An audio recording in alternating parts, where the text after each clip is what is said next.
5 days after Jacqueline's disappearance, the Dowalibys agreed to take a second polygraph test. Cynthia's was inconclusive due to her emotional state. This time, authorities came to the tentative conclusion that David was not telling the truth. He was held at the police station and interrogated for another 5 hours. That same evening, around 6 p.m., the body of a young girl was found in an overgrown field behind an apartment complex, 4 miles from the Dowaliby home. Peggy O'Connor's husband heard the report on the radio. I was right away saying, maybe it's not her, it's not her. And he was saying to me, well, Peg, there's nobody else missing. I said, I can't believe it's her. The little girl was still wearing her favorite nightgown. She lay wrapped in her comforter, with a 25-foot rope coiled twice around her neck. Her soiled underwear lay 2 feet from her body. It was Jacqueline Dowaliby. When she was found murdered, everyone was crestfallen. I mean, people were depressed. People were upset. It was a shock. No one expected her to be found dead.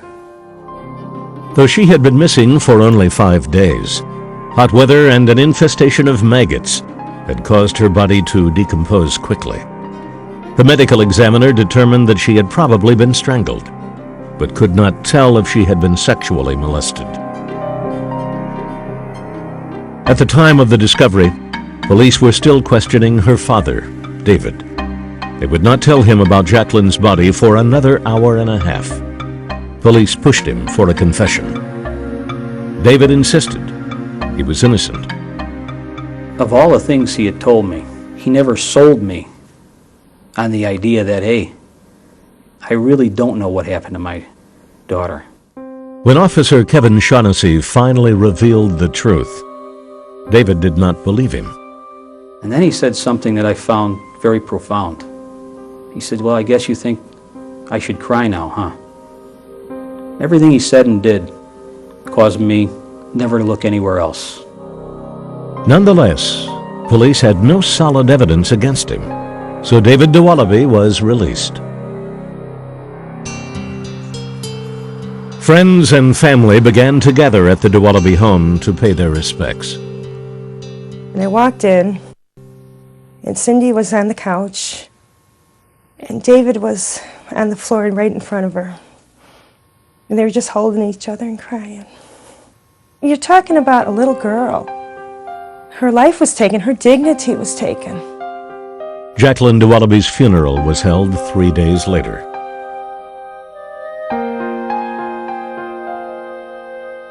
When she was buried, Cindy said, I want to write her a letter.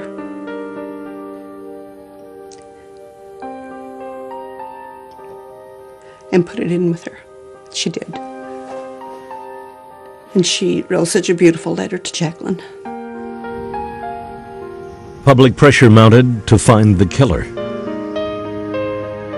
I mean, we didn't know if there was a madman out there bold enough to walk into a house, the parents are sleeping across, and then grab a child from their home and take them out through the front door. But police no longer thought the murderer was on the loose. They were now convinced that David and Cynthia Dowaliby had killed their own daughter. The police were under increasing pressure to answer that question. They had targeted Jacqueline's parents, Cynthia and David Dowaliby, as the prime suspects. But hasty police work had made it difficult to build a case. They didn't properly preserve the crime scene. Then literally the FBI just sort of trooped into the house. They allowed Jacqueline's grandmother to sleep in her bed that night. They didn't cordon off the scene. The task force, which at first was charged with recovering the little girl, was now assigned to determine who killed her. The Dowalibys were soon under siege. On the advice of their attorneys, they stopped talking to police. Investigators publicly accused them of not cooperating. Even if you were considered a suspect, and in your own heart you felt you hadn't done this, The idea of not cooperating with a police investigation that's trying to solve the death of your daughter seemed to me to be a little too self-concerned. The day after Jacqueline's funeral, 20 police officers with search warrants arrived at the Dowaliby home and collected 5 bags of material, all under the watchful eye of the news cameras. In the months to follow, no new developments were announced, but police hinted that they were still focusing their efforts on the parents. 2 days before Thanksgiving, police arrested David and Cynthia Dowaliby and charged them with first-degree murder. They took them on what we call in the trade the perp walk, for no purpose other than to let television get pictures of them. And they did all of this, and they built up all of this anticipation that they had solved the crime, and they'd gotten these horrible parents who had killed their daughter. Prosecutors alleged that Jacqueline was killed in the home, perhaps in an accident, and that David disposed of the body. They also announced that they had 2 eyewitnesses who saw David Dowaliby in the area where his daughter's body was later found. But there were still many unanswered questions. The biggest was, why would seemingly loving parents do this to their daughter? Was there really enough evidence to convict them? Or had there been a rush to judgment? The other big story the day of the arrest was this. Cook County State's Attorney Richard M. Daley, whose office investigated the Dowalibys, announced he was running for mayor of Chicago. Some critics have questioned the timing of Daley's announcement, insinuating that he used the murder case for political gain. The criminal justice system is riddled with politics. Rich Daley was using that office as a stepping stone to higher office, the mayor's office. You do this by appearing tough on crime, not by being fair. Doing our job includes the word justice, and that's what we all take an oath to uphold. And to think that anyone would betray that oath, unthinkable. In the case of a small child who's murdered, ain't gonna happen. It took a year and a half for the murder case to come to trial in Chicago in April 1990. And it turned out that much of the evidence the state had touted in the press was not all that convincing. Like everyone else, when I read the initial newspaper stories, I presumed that the Dowalibys were guilty. But it was the evidence proved to be far, far weaker than it had been described by the police and prosecutors. Prosecutors still could not offer a motive. According to the law, they didn't have to. Their argument was simple. There had been no outside intruder in the house, so the Dowalibys had to be the killers. What we thought was absurd was the fact that the method of entry showed nothing, nor in the house itself did there show that there was any intruder. There was nothing out of place. Prosecutor O'Brien argued that an intruder would have made noise, left fingerprints, or disturbed something while he was in the house. He noted that the towel rack underneath the broken window was untouched, and that there was an even layer of dust at the alleged point of entry. They took a photograph of the window, and we blew up one of the photographs. And from that photograph, I believe you can see a milky white dust on that windowsill. The defense shot back that since the police never did a thorough search of the house, it was impossible to tell where the intruder had entered, or what he did while he was inside. Besides, the so-called dust looked to the defense like a reflection. I have a great deal of respect for Pat O'Brien. I don't really can say, I don't know how he can say definitively that you could see a clear layer of dust. Though the prosecutors had originally promised 2 eyewitnesses, it turned out they only had 1. A male resident of the apartment complex next to the field where Jacqueline's body was found.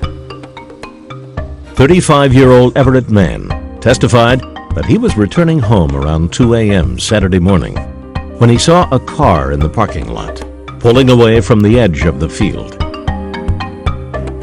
The eyewitness could not confirm whether the driver was black or white. He testified that the car was similar to the Dowalibys, and that the driver had a, quote, large nose.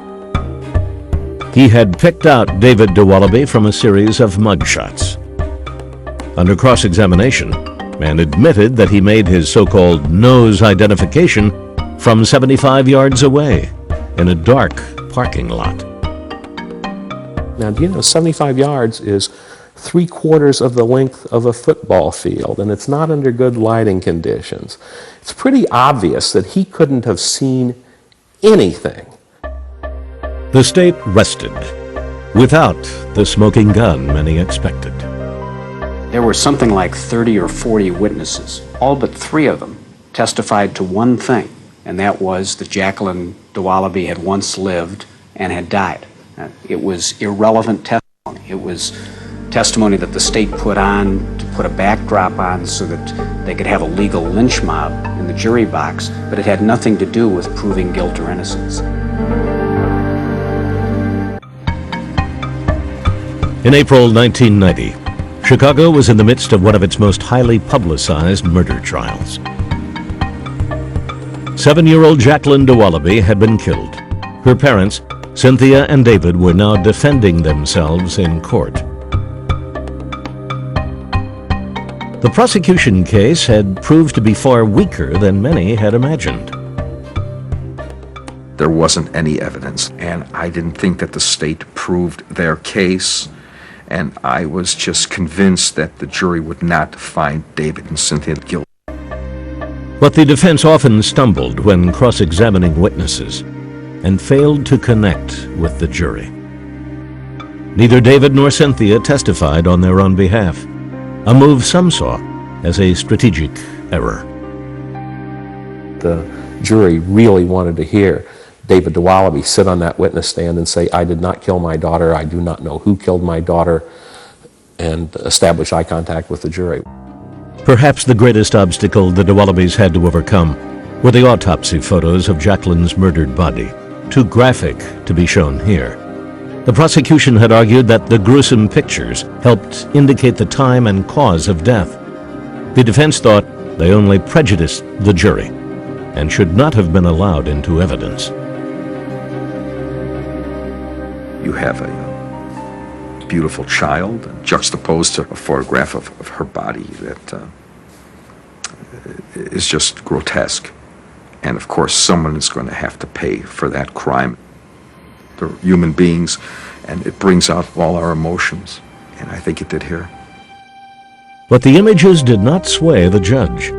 Before closing arguments, Judge Richard Neville revealed to the attorneys that he had granted Cynthia a directed verdict, meaning she was acquitted. The judge ordered that his decision be kept secret, because David Dowaliby's fate would rest with the jury. The only information against Mrs. Dowaliby is she was present in the home. There really wasn't any additional information against Mrs. Dowaliby. There was against Mr. Dowaliby because he was identified at least tentatively. And again, how good or bad the identification was, that's a question again for the jury. In closing, the prosecution argued that no one was in the house that night who could have harmed Jacqueline Dowaliby, no one except her parents. The defense retorted that David and Cynthia Dowaliby had been railroaded. They said that under public pressure to solve the emotionally charged, high-profile case, police had unfairly focused on the parents. It took 3 days before the jury announced it had reached a verdict.